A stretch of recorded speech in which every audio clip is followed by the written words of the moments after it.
Yes, sir. Yes, sir. Welcome to a new edition of the Sports Shop 27. I'm your host, Jermaine Coulter. And to my far right, I got my main man, KJ, Kevin Johnson. And today's special guest, this guy right here, he's an author, he's a motivational speaker, Emmy award-winning TV show host and producer.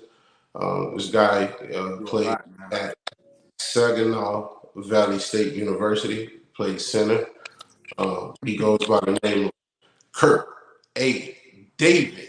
What's going on, Kurt? How you doing, man? Hey, boy, what an intro. I'll tell you, I'd like to meet that guy. You made it look so good there, all the pictures and the intro and everything like that. Hey, guys, it's great to be here. It's quite an honor to be with you, too, and look forward to having a great show. Oh, yeah, man, most definitely. Yeah. So for the people that don't know you, Kurt, let them know where you're from and a little bit about your background. Yeah, I'm currently in Metro Detroit, and I can't talk about who I am without talking about how I started. Right, I started with a family of 8 of us in northern Michigan. So we grew up in a rural town up in northern Michigan. One of the things I learned early on, there was 8 of us in a house with 1 bathroom. So you learn early on in life that life isn't all about you. When you got 8 people in a house with 1 bathroom, right? You learn to take turns and you have to compromise and work as a team, right? So we started learning early on. The great thing about my upbringing is we had 6 kids, 3 boys and 3 girls. And all 6 of us kids were on athletic scholarship and 2 of us played professionally. So imagine that household growing up. I was extremely competitive, everything from sports to brushing our teeth to whatever. And, I don't know how my parents clothed and fed us, but early on we had that competitive edge. All of us, success breeds success. And I played professionally and my younger brother played professional basketball as well. So we were the 2 that played professional, but it was pretty neat that we grew up with a house that had that much success with sports early on. Yeah. Hey, so where did you start playing sports, and what sport was your first love growing up? Well, it's a great question, KJ. I was gifted with the sense that in 7th grade, I was 5'11" tall. And by the end of my 8th grade year, I was 6'5" tall. So I had grown 6 inches from the start of my 7th grade year to the end of my 8th grade year. And first of all, it was very painful, right? I grew so fast that the more active I was, my joints hurt, my muscles hurt. But the great news was I was dunking by the end of my 8th grade year. So that was the fun part. So, the height obviously gave me a position to have some success with basketball. And my older brother played basketball. My older sister ran track and played basketball. So I watched them and learned from them as well. And by high school, I was 6'6", 6'7", 6'8" by the time I graduated high school, and ended up growing another inch in college. And so, height helped me out, although being 6'9" is kind of an average these days, right? But having that height certainly helped me out. Horse jockey wasn't an option, right? I just was too tall to be a horse jockey. So basketball seemed to be it. I think it was probably my freshman year in high school that I realized basketball was going to be my ticket, right? I could tell just from the successes I was having at that time and from the height, itself. And, as a sophomore, I got some all-state honors. And so it's like, oh, okay, well, maybe this will get me somewhere. Okay, that sounds good. So let me ask you, what was the coach that worked with your development in the younger years? It's a great question because we had a new couple of coaches that came to our high school. I went to a very small high school. I graduated with 60 kids in my class, 60, right? There were 60 kids in my graduating class. So it was a smaller school. And I'll never forget, we had these 2 coaches come in that were from a large private school in Metro Detroit, and they came up with their ideas. I mean, they had great ideas of training and offenses and how to use the people on the team. And that was the first time I really had a lot of success because they knew how to work the talent around me as well as the talent that we had. And so it was great. And our workouts, right? I mean, it really was workouts that I've never seen before. So those 2 coaches, Coach Witucky and Coach Woodcock, unfortunately, they both passed away since then, but they had a major influence on me early on. I'll give you a great example. When I was a sophomore in high school, Coach Witucky was also my American history teacher. And one time he got upset with me from practice. He's like, Kurt, you're not holding your arms up high enough on defense, right? You're a tall kid. You need to put your arms up. And so for all of that class in American history, he had me sit in the back of the class with 2 bricks in my hand and had me hold my hands up the whole time. And he's like, if I put my hands down, you're going to work extra hard in practice today. You need to keep your hands up. And so even in American history class, I was learning how to be a better athlete. Yeah.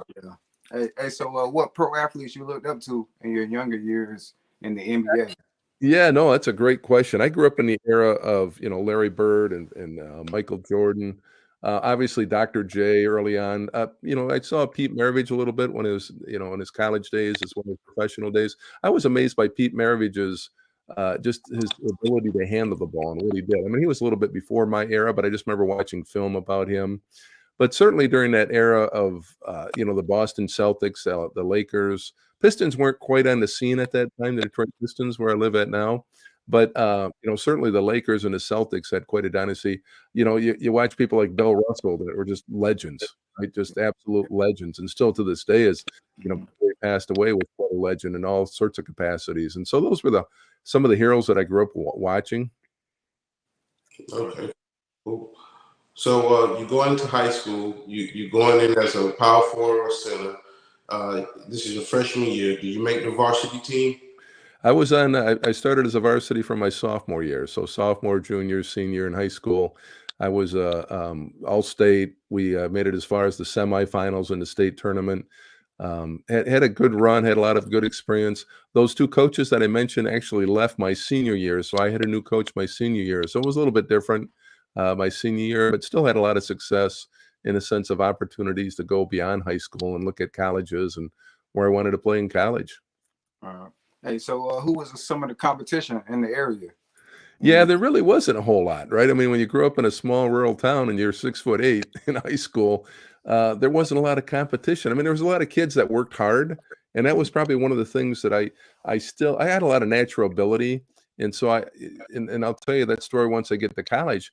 Learning how to work hard with a natural ability is two different things, right? It's one thing to have a lot of natural ability, which I had, and it was another thing to be able to use that natural ability and work very hard. I mean, you guys know, you've seen players that have half the talent but work extremely hard, and players that have a lot of talent but don't work as hard, right? And I was one of those players that just was naturally gifted and had a lot of talent, but I really didn't have the work ethic, and I learned that once I got to college. Cool. So who was the toughest competitor or I guess rival in your city at the time? Yeah, I had a teammate that actually he was about 6'6", so he wasn't quite as tall as I was, and he ended up going across town to the other school across town. And I'll never forget, we never played each other in an actual game, but we scrimmaged a lot. We played each other a lot. His name was Joe Andrews. And the thing that Joe and we still talk about this to the day when we get together, was Joe was one of those guys that he didn't have the raw talent that I had, right, as far as basketball. He played like he defines it. He played with a lot of anger, right? He had a lot of passion. He had a lot of hard work. And so he was one of those guys that got what he got just from working so hard. He ended up playing Division I football. He had opportunities to play basketball, but he ended up going Division I football. 6'6", ended up getting about 300 pounds, right, of muscle. And so that was the route he went. But I just remember, he wasn't as talented, but boy, he played angry, as we called it, right? He just went after people and didn't hold back. Hey, talk about your post game in high school. I mean, was you a type of shooter, or you just kind of make a move, go to the and lay it in? Or? Yeah, you're talking about way back, right? I mean, I don't talk about years. I talk about pounds. That was 40 pounds ago. And so, Yeah. I was a scorer. I was a shooter. That's what I was known for. Short corners, which are like the baseline, elbows, free throw line. Those are kind of my bread and butter. More of a face-up guy. I was more like a power forward face-up guy. I wasn't very good with my back to the basket. I just didn't have the moves, never developed the moves to do that, but certainly was very good at squaring up, popping down 10, 15-foot shots, 5-foot shots. Started working on a jump hook once I got the, later part of high school and early in college. A jump hook started coming in handy at that time as well. Yeah. It sounds like a Christian Laettner type. Yeah, well, actually, it's funny because one of the guys that I kind of looked like, that a lot of people said I had a game like, was Kurt Rambis. Remember Kurt Rambis for the Lakers? I had the goggles at that time, and I had a mustache at that time. And they're like, "Oh man, you look like Kurt Rambis, and you kind of play like him." I was a better shooter than Rambis. Rambis wasn't, that good of a shooter. He had enough other shooters around him. He didn't have to be, right, when he was playing. Yeah. He had a bunch of Hall of Fames on his team too. Oh, huge, yeah. So, go ahead, KJ. Yeah. Did you get an opportunity to play in any All-Star games? Yeah, mostly just a state tournament. I mean, we didn't have the all-star games at that time. I mean, AAU wasn't anything that was really around when I was growing up as prevalent.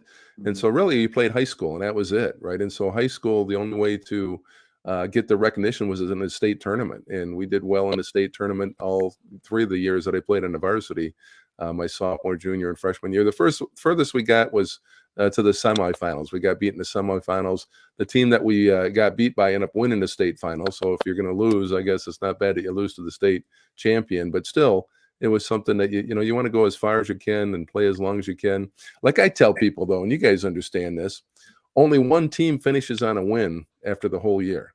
Right? Those odds are not good. Right? Only one team is going to finish on a win, and that's for any sport, right? At any level. Yeah. And you think about that. Think about the odds. It's like, everybody wants to win. You want to get that championship, but man, only one team wins or finishes on a win. That's not good odds. So talk about your recruiting process.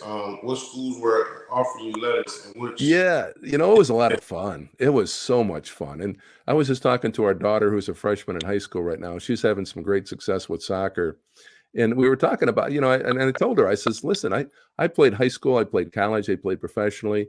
I said, the most fun I had playing sports was no doubt high school. That was the most fun, right? Once you get to college, it's more business. And certainly at the professional rank, it is business, right?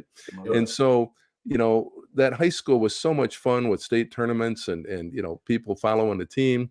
And the recruiting process was a lot of fun too. Fortunately, I had 2 older siblings. I had an older brother and older sister that had already been through the recruiting process. So, that gave me a little lesson that I was able to learn from, right? Watch what they did, how did they choose? What did they pick? What schools were they looking at?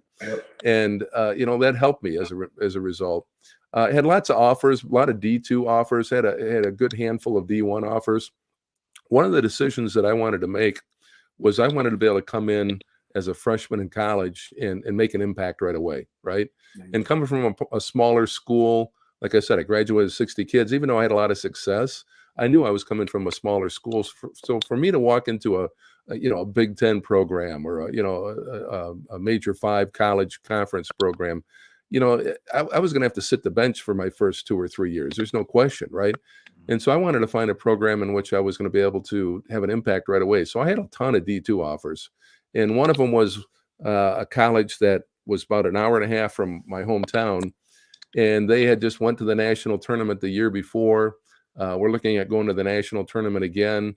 We're ranked in the top 10, for the last couple of years. And I thought, oh man, that was a lot of fun. I mean, that was one of the recruiting things that the coach at Saginaw Valley State did, was he made sure he showed a lot of film of, the state or the national tournament run and going to the national tournament and what that was like and talking to the players about playing in a national tournament.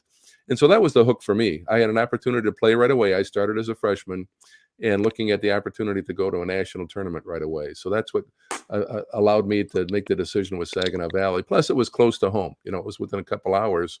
And so I could have played a lot of, George Raveling at that time was at Washington. And I remember getting a letter from George Raveling, and I thought, wow, that'd be great to play for Coach Raveling. I mean, what a legend, right? But I also was realistic. It's like, boy, to go from Michigan to the state of Washington, to know that I was probably going to sit, maybe even redshirt that first year, and then have to sit for the first 2 or 3 years until I developed to that level of player. It just wasn't something I was interested in, and so I'm glad I did. However, even at the Division II level, what I learned is what I mentioned earlier. I had a lot of natural talent, but there was a lot of players that worked a lot harder than I was, and I started seeing that catching up with me at that point. Okay. Yeah. Understand. So you chose Saginaw Valley State University. Who was the person that embraced you on campus? So they were like, "Hey, come on, welcome to the school." Yeah, well, I mean, it was kind of flattering. It was the president, right? I mean, the president of the university was like, "Hey, we're glad to have you here. Heard a lot of good things about you." Kind of a side note, kind of funny. By my first or second year there, he was trying to get me to date his daughter. Right. He was like, oh, I got a daughter that's at another college, but boy, when she comes home from school, maybe you can take her out to dinner or something like that. And so, whenever you have the president of the university just welcoming you that much, it just was very nice. And of course, the coaches, right? The coaches as well. And there was an admissions counselor there that he was actually a former basketball player at Saginaw Valley. So he knew the basketball, and he was now an admissions counselor. Boy, he really knew how to make you feel welcome and at home. I mean, it really was. It was, I felt really comfortable at first. Like I said, I started learning right away, though, that my work ethic was falling short because I had guys that were passing me up because they were working harder, right? You know, it's like I had a lot of ability, but after my freshman year, it's like, man, you know, what's going on? These guys are starting to pass me up, and that's not good. Yeah, it's true. Yeah, so let's talk about your first practice in college. You know, what was that like? You know, Oh, doggy, yeah, it was or- night and day. I thought I thought I knew how to work hard. I'll never forget. We had a practice one time. We were doing this denial drill on defense, right, where you're denying an offensive player from getting the ball. And, you know, the coach would rotate players like, okay, you know, now it's your turn. Get out there, deny the ball. And the guy would go back and forth between the lane. And I'll never forget, he got me out there, and I was waiting for him to blow the whistle. And then I'm waiting for him to blow the whistle, and I'm waiting for him to blow, and he never blew the whistle. And I hyperventilated. I was so exhausted and so worked up. I literally hyperventilated and had to lay down. I'm like, oh my goodness. And I'm like, welcome to college basketball and working a little bit harder than what you've been working. And so he saw it in me. He knew that I had a lot of natural ability, but I also needed to work on my work ethic a little bit more. And so he kept pushing me. And so that was one of the early practices. That was an aha moment. Plus, we had a senior that year that ended up playing over in Europe. Lewis O'Neill was his name. And Lewis was a shooter. This guy, he literally, the funny thing about Lewis, so I'm a freshman, and this guy was a senior. And literally, as soon as the ball rack started rolling out, the coach would roll the ball rack out onto the court. Lewis would have a bead of sweat coming down his face. True story. I mean, he just was that intense that as soon as he saw the ball, it's kind of like Pavlov's dog, right? When they ring a bell, that the dog started salivating. Lewis would still get a bead of sweat going as soon as that ball rack started rolling onto the court. He was just that intense. What a player, though. It was an honor to play with him. He ended up being All-American, played professionally overseas. And so it was great to see him. You know, he was a 6'2" guard, and to see his work ethic, right? That was a lesson for me, to see how hard he worked before practice, after practice, during practice. And, you know, that was a lesson for me. So I got into my sophomore year, and as I mentioned, I started seeing guys pass me up, and I wasn't happy at that time. I started losing some confidence. And so literally for my journey, what I decided to do after my sophomore year was I'm like, you know, and I got the most improved player that year. You know, my sophomore year, the coach gave me the most improved player on the team as a sophomore. But I was thinking about transferring. I was thinking about going to another college because I'm like, oh man, you know, I'm not sure if I'm happy here. All these guys are passing me up. Yeah. So I knew that if I were to transfer, I'd have to take a year off, right? I just knew that, you know, with the NCAA rules at that time. So between my sophomore and junior year, I thought, you know, I'm going to have to take a year off anyway. Let me take a year off, just go work full time, go find some good leagues and play in Detroit. So I was playing in Detroit, you know, a lot of different good leagues, St. Cecilia's and some of the famous leagues around this area. And it was a great year of development. It was a great year of growth. I matured a lot. I learned how to live on my own. I learned how to work hard. I came back, and the coach offered me my scholarship back. He's like, hey, we want you back, you know, if you want to come back here. So I decided to go back my junior year to Saginaw Valley and just came in rip roaring, you know, put on about 10 more pounds of muscle, just really confident coming in. And that's, you know, my junior and senior year, we brought in a lot of talent. So we had a ton of talent on the team, some transfers in, and we were ranked number 8 in the country at that time. So we really, you know, it was fun. It was a lot of fun. It was a lot of hard work. So my junior and senior year, we had a lot of success as a team. The sad part is, and this is a lesson to be learned in sports, my senior year in college, we were ranked, you know, top 10 most of the year, right? We were ranked top 10 in the nation. And the first game of the playoffs after the season was over, I mean, we won the conference. First game of the playoffs after the season was over. So this is the national tournament. We play a team that we had played twice early in the season, beat them handily, right? You know, 20, 25, 30 points both times. And so we were looking far past this team, right? You can already see the setup of this story. So we're looking far past this team thinking, man, we're top 10 in the nation. We beat this team by, you know, 20, 30 points the first 2 games. We're looking way past this team. Yeah. Well, that team had a coach by the name of Ben Braun, who coached at that team. Then he ended up going to California. He ended up coaching down at Rice in Texas for a while, but he coached at the University of California. Guy had a stellar coaching career. The guy was brilliant, right? He outcoached us. He just absolutely outcoached us. and we got beat by that team in the first game of the national tournament. So here we are, ranked in the top 10, playing this team that we beat very handily twice during the season, and that's how my senior year ended. A lot of tears in the locker room, a lot of regret, a lot of like, oh my goodness, we shouldn't look past them. We knew it. We knew right away that we weren't even thinking about that team. We were looking at the next games and beyond. And it's a lesson to be learned, right? You focus on you still got to show up and play, right? Regardless of what happened the first two games or previous games. So that was a tough lesson. That was a really tough lesson for me. Yeah. But the good news is it didn't end there, right? That's the good news. Yeah. Yeah, I know y'all was Division II though. Did y'all get an opportunity to play any Division I teams? Yeah, we played. We played some of the teams, like some of the MAC teams, like the Mid American Conference teams, like Central Michigan. I think it was Kent State, or Western. We had a game with, and so you're gonna play. And really, the biggest difference that I see between the divisions, whether it be Division I, II, or III, is the speed and the strength of the athletes. Right, a lot of the skills. A lot of the players have same skills. They might be as good a shooter. They might be as good of a ball handler, but the strength and the speed is better the higher level you go. And so that was one of the things I noticed right off the bat. When we're playing these bigger schools, it's like, oh, okay, yeah, I can shoot as good as this guy, but boy, he's a little bit stronger or he's a little bit faster. And that's the biggest thing, I mean, in every level, the higher level you go, the more that speed and strength improves. And they also got a bench. Some more players coming off the bench. Everybody's an all-star, right? Everybody's an all-stater on that team. Yeah, you get it. You understand, from your own experience, right? Yeah, for real. So talk about playing overseas. How was that? Yeah, it was, as I tell people, it was a paid vacation. What happened after my senior year is I worked a lot of basketball camps. That was the way I kind of stayed in shape and, kept in touch with other players. And we played every night. When you work a basketball camp, you play at nighttime when all the kids are done.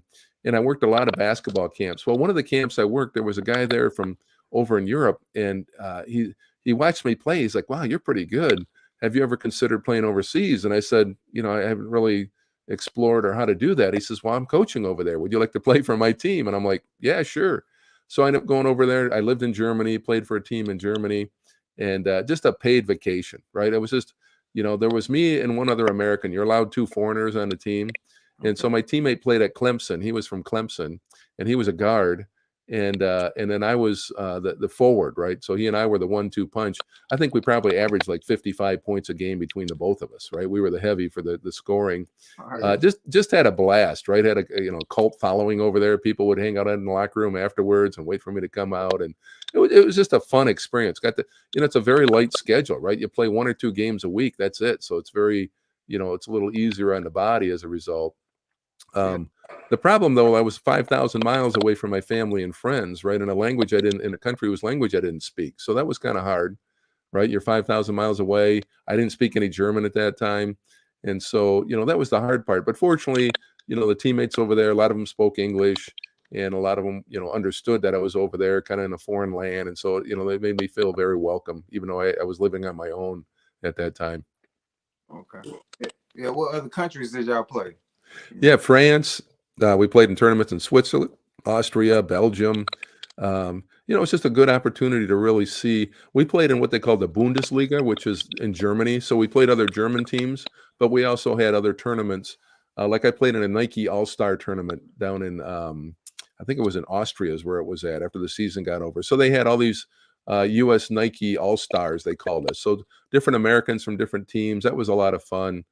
You get to meet some of the other Americans that are over there from different teams. And so it was neat. I mean, it was just a paid vacation is the way I call it, Can't beat that. Yeah. And still get to play, right? Yeah, most definitely. Do you still stay in contact with any of your players that you play with? Yeah, in fact, I keep in touch with my coach, as a matter of fact. We still exchange Christmas cards every year with his family and my family.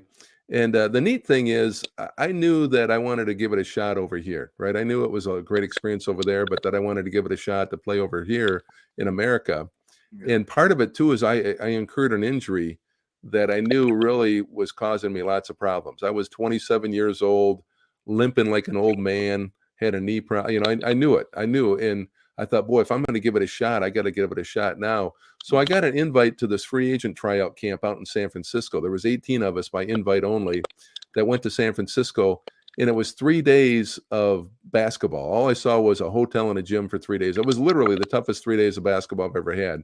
We just all day long basketball, then back to the hotel, then back to the next day for basketball. And there were scouts there from all different teams. And literally, after a tryout like that, you have a 2-week window where they can pick you up. In other words, after the tryout, they'll reach out to you or call you if they want to, pick you up on a team. And so I went in for knee surgery after that tryout, probably about 3 weeks after. In other words, I didn't get a call. I'm like, okay, I'm not getting a call. Let me get my knee taken care of and have the surgery so I can either go back and play overseas or whatever. And literally, I went in for knee surgery, and the orthopedic surgeon afterwards said, Kurt, you can keep playing basketball and not walk by the time you're 40, or you can give it up, right? And so for a 27, 28-year-old guy in the prime of his life, right, that's pretty sobering to hear that, boy, you can keep playing, but you're not going to walk if you do, right? And so it was an easy choice at that point. I shouldn't say easy. It was the right choice at that time to say, yeah, it's time to give it up. I want to be able to walk by the time I'm 40. And so I gave it up, after knee surgery. And I just remember being angry, right? Just laying around my parents' couch following knee surgery and just being angry, like, man, it's over. This is, how can this be? And just, that was so much fun. And, I had no income. I started losing some of my purpose, right? My identity. And so that was really my first aha about this transition out of sports, which was the seed that was planted for what I do now, right? And, understanding that transition that I was going through. The other thing about my transition is it probably took me about 5 years to just relax, right? When you're at the highest level of sports, you're in fierce competition with everybody. I mean, not even just your competition. You're in competition with your teammates, obviously with yourself. You're constantly thinking, I got to beat them. I got to beat them. I got to beat them. Your own teammates even, right? For playing time or whatever. And so when I was done playing, it took me about 5 years just to relax and realize, man, I'm not in fierce competition with every soul around me, right? Because it's not healthy, right? I mean, there is healthy competition in life, whether it be in business or whatever it is that you're doing. But I took it too far, right? I just, it took me 5 years just to kind of finally relax, like, oh man, I don't have to be ripping everybody's head off or whatever, and so that was part of my transition as well when I did get done playing. Okay, cool. So talk about leaving overseas. You had the seed that was planted. You stuck to your guns. What at that moment made you transition and turn the light bulb on? Say, I'm doing this and I'm sticking to it. I'm so glad you asked that question, Jermaine, because what it was for me was I got tired of being angry. I got tired of just kind of moping around, feeling sorry for myself. Like, you know what? I didn't like that feeling, right? Even though that was my real feeling, because it was like, I can't believe it's over. It's done. I took a year off, and partway through that first year, I decided to go to graduate school. I'm like, I got to do something productive, right? I can't just be laying around doing nothing. So I decided to go to graduate school, started working on a master's degree in counseling. So I finished my master's degree in counseling, and then I became a counselor. I mean, that helped me give purpose again. I became a middle school counselor. I literally was counseling middle school kids. And it gave me a lot of purpose again. It gave me an idea of, boy, this is something I can do to help others now and at least give back.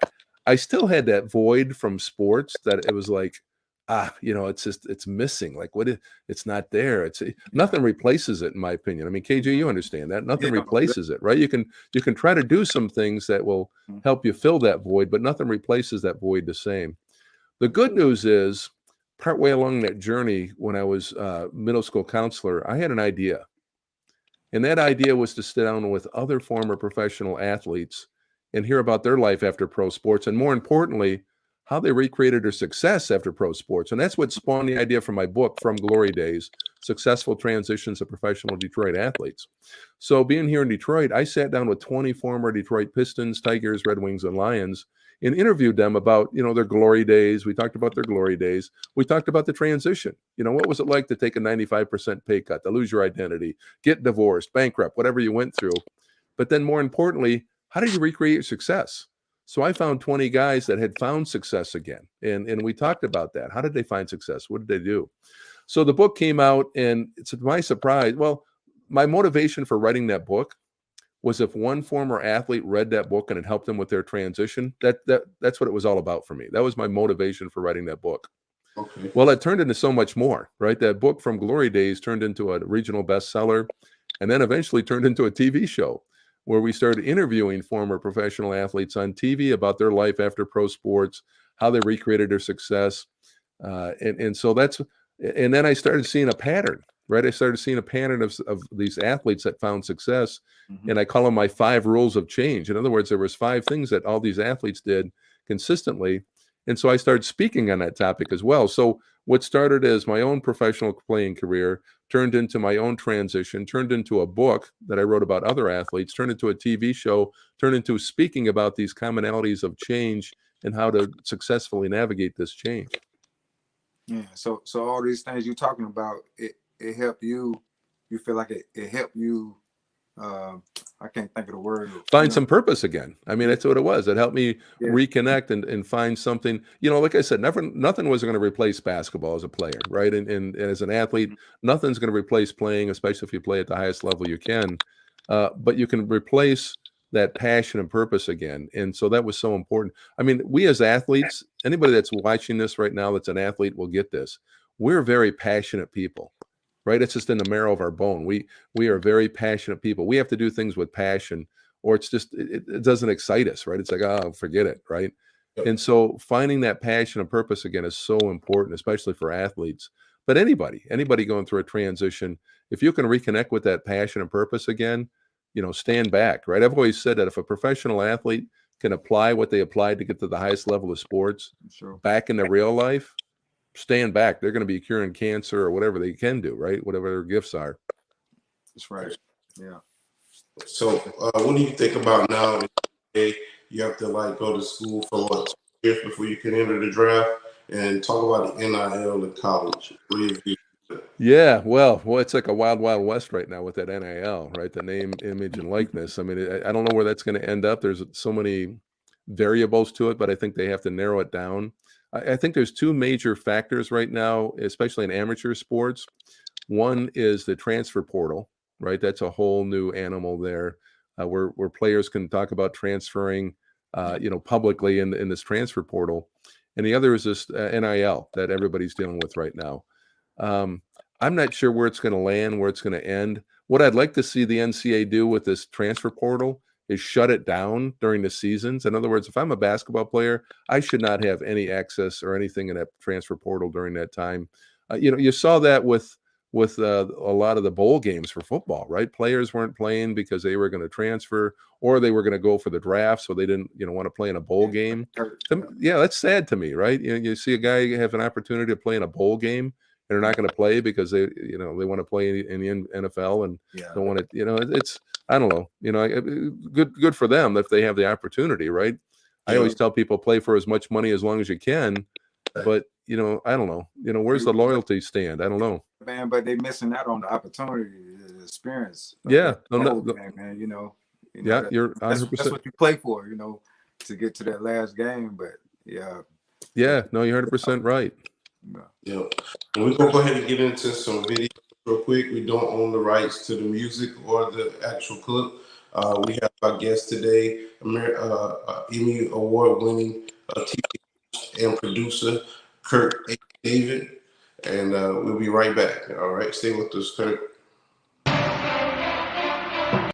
After sitting down and completing more than 50 TV interviews with world champion and Hall of Fame former professional athletes, I've discovered that the transition for world-class athletes back to normal everyday life can be daunting. As a professional athlete myself, I know firsthand the struggles to find passion and purpose again when those glory days are over. But it's not just high-caliber athletes who face change. Companies, large and small, risk losing momentum, having unfocused employees, and may ultimately experience the frustration of watching your company's core purpose become compromised. I've been fortunate enough to speak to hundreds of companies and shared the personal stories of former professional athletes that often go untold. My goal with every speaking opportunity is to leave the audience inspired and hopeful and share the 5 commonalities of success that will help you thrive during change. Allow me the opportunity to serve your team by sharing stories and principles on how to create positive leadership and resolve conflict while building a better team ready for change. With every invitation to speak, I'm happy to discuss your specific situation and how my life, my stories, and my work with highly successful individuals and companies can help your team. Let's start the conversation by sending an email to kurt@kurtdavid.com. Your company does not have to face change alone. Allow me to help you face change like a champion. All right, man. I love that. Every time I watch it, I feel very grateful. That was taken at Little Caesars Arena in Detroit, is where we taped that at, and so they gave me access to be able to tape it in there, and it was a lot of fun to be able to do that. But yeah, that's what I do now. It's one of the things I do now. We have the TV show. We also have speaking and workshops that I do. One of the questions I get asked often is, Kurt, who's your favorite guest? You've done 50 TV interviews of all these Hall of Fame, all-star players.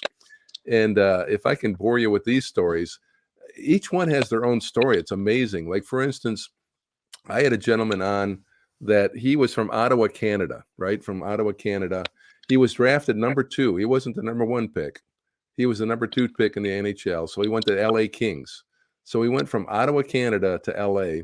And Doug Smith said it was like a free fall, right? He said he went from, little Ottawa to LA.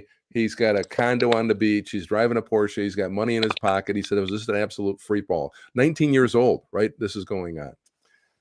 You move down the road 8 years later, and he's playing in a professional hockey game, and he goes headfirst into the boards and snaps his neck. He literally went from being a professional athlete to a quadriplegic like that. Whoa. Talked about how despondent he was. Talked about how, he says, I couldn't even kill myself. He says, I was so depressed, I couldn't even kill. I had nothing from the neck on down. He said his wife then recognized how despondent he was and said, hey, listen, I can't imagine what you're feeling, but I love you. You have 2 beautiful daughters that love you. And Doug said that was a seminal moment in his life. And so during the interview, he started talking about that. He said he and his wife started doing research about his spinal cord injury. The good news is they found out his spinal cord was still intact, right? And that he had paralysis from the trauma of the shattering of his vertebrae. And as a result, about 6 to 8 years after that, I can't remember exactly the number of years, but he said that all the therapy he was doing, he's now walking, and he's a motivational speaker and author again. He's got a little wobble. He wears a couple braces, but he's a motivational speaker and author throughout Canada now. And it's just an amazing story, right, to hear that story from professional athlete to what he went through to what he's doing now to inspire people. And that's just one of the 50 interview, right? Interviewed Ray Lewis, and Ray from the Baltimore Ravens. I honestly thought Ray was going to walk in with all this swag, this, I'm Billy Bad Butt. I honestly did. I thought he was going to come in and just kind of be like, hey, whatever, and just take over.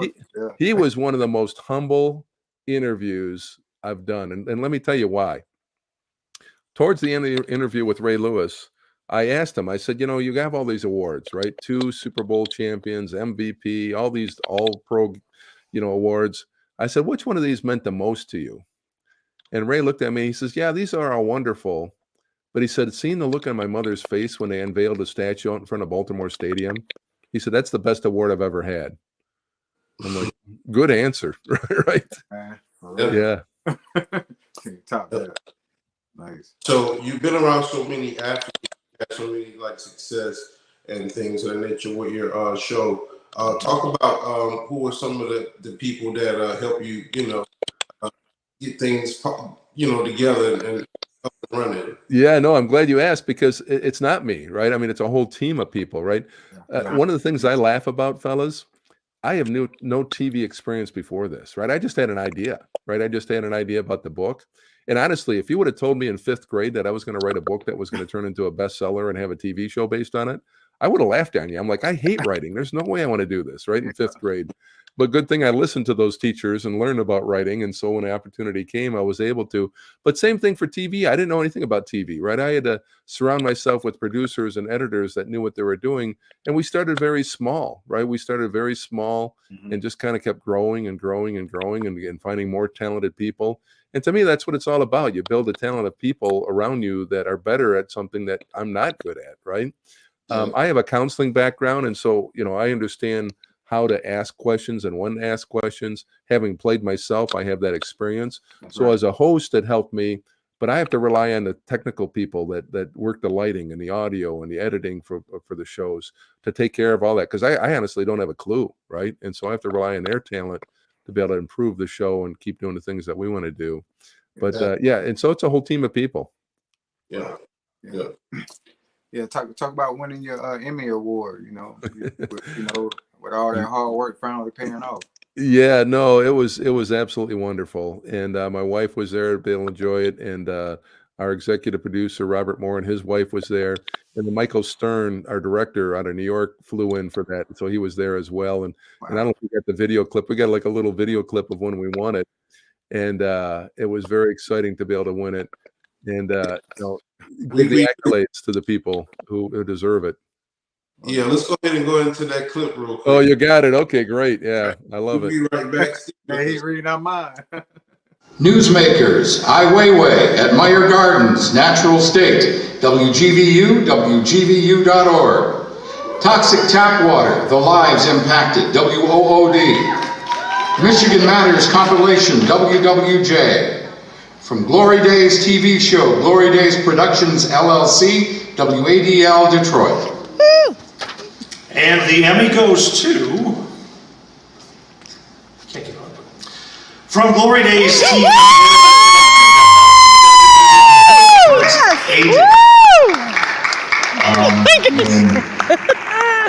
We went back to we went back to South Bend. Fortunately, I guess in this story is that it was Michigan State's last game. We had one more game against another rivalry, Southern Cal, and we had to go out to Southern Cal and play them on national television and beat them 51-0. So it was a great platform for you in the sense that after your senior year, you got picked up by Pittsburgh with the Steelers. Right.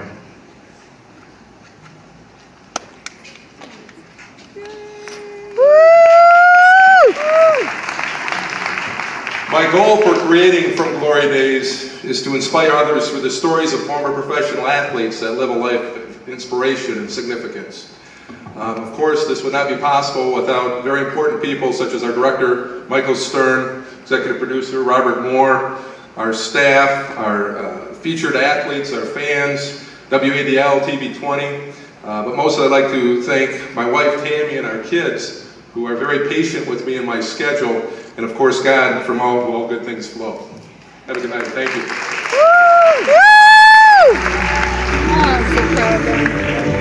Okay, I'm gonna cry. I know, I'm so proud. Oh my God. Oh, let's go down. Oh. Our next category, special event coverage other than news or sports, and the nominees are WOTV Iowa, WOTV. The Red Carpet Charity Preview, WXYZ. I know. I can't believe they won. Grabbing all my stuff. I got your case.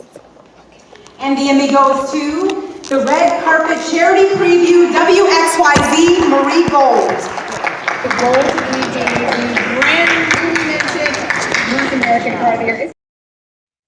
Yeah, you can tell the wives were filming that up in the balcony up there because they forgot to shut off the camera afterwards. They were so excited about coming down to see us on the back of the stage. So, yeah, funny story about that is that at the Emmy Awards, when your category comes up, they tell you to get off stage, off to the side, because you don't know if you're going to win or not. And they don't want you to walk from all the way up in the balcony or wherever you are. So right before your category, they have you off to the side of the stage. And so, all the other nominees are there as well. And I remember when they were going through the list of nominees, I was standing there with Robert, our executive producer, and Michael, our director, and I heard him announce the nominees, and one of them had won the category right before us. So they literally won an Emmy Award, the category before us. I'm like, oh no, they're going to win one back to back, right? They just won the category right before us. They're probably going to win another one. And that literally was going through my mind when I heard him announce our name. And so it just made that much more special because I didn't expect it at that point. I'm like, oh man, they're going to get it. They just won the Emmy right before. They must be pretty good. And sure enough, boom. So, yeah, very grateful. I'm very grateful. Like I said, it's a team effort. It's not just me, and it's my idea. It was my idea, but it wouldn't have happened without the people of building it. And so one of the things that we did is after winning that award, we thought, boy, let's take this thing national. Let's take this show to a higher platform. Right now, it's been a regional show, mostly in Michigan and Detroit, and let's take it to a national. So one of my thoughts was, let's have a bigger host than me, right? I'm 6'9". I don't mean bigger literally, but a bigger name. And so we were looking at who would be a good host, who could we have? And Doug Flutie's name came up from his agent. Doug's been a TV broadcaster since his days in college and playing in the NFL and CFL, and has a lot of connections with guests. So we talked to Doug, and Doug was like, oh yeah, it sounds great. I love this kind of stuff. And, you know, his level of guests that he was bringing in was like Shaq and Tim Tebow and, you know, Roger Staubach and you know, Brent Favre. I mean, it was just unbelievable. I'm like, oh yeah, this will be great to bring in this level of guests. The problem was that was right before the world shut down, right? So we had a lot of momentum going into the national, and all of a sudden the world shut down. It's like, oh man. So we're still hoping to get that going again. We've had a lot of talks with ESPN and Turner Sports, but we still are also looking at doing like a local version in Detroit with just Detroit athletes. So we can do both, is what I'm looking at doing right now. So we want to move forward with it. All right. Well, I got another clip I'm going to share real quick with everyone. For people that's watching, thank you for tuning in. This is Sports Shop 27. I'm your host, Jermaine Coulter, and we have my co-host, Kevin Johnson, KJ, and today's special guest, Kurt A. David. All right, we're going to go ahead and get into this clip. Y'all stick with us. I'm Kurt David, host of the show From Glory Days. Watch the stories unfold as Hall of Fame, All-Star, and World Champion former professional athletes share their personal stories of struggle and success as they have transitioned from the pinnacle of their pro sports careers back into normal, everyday lives. You won't find another show like From Glory Days, capturing these life transitions as told by the athletes themselves.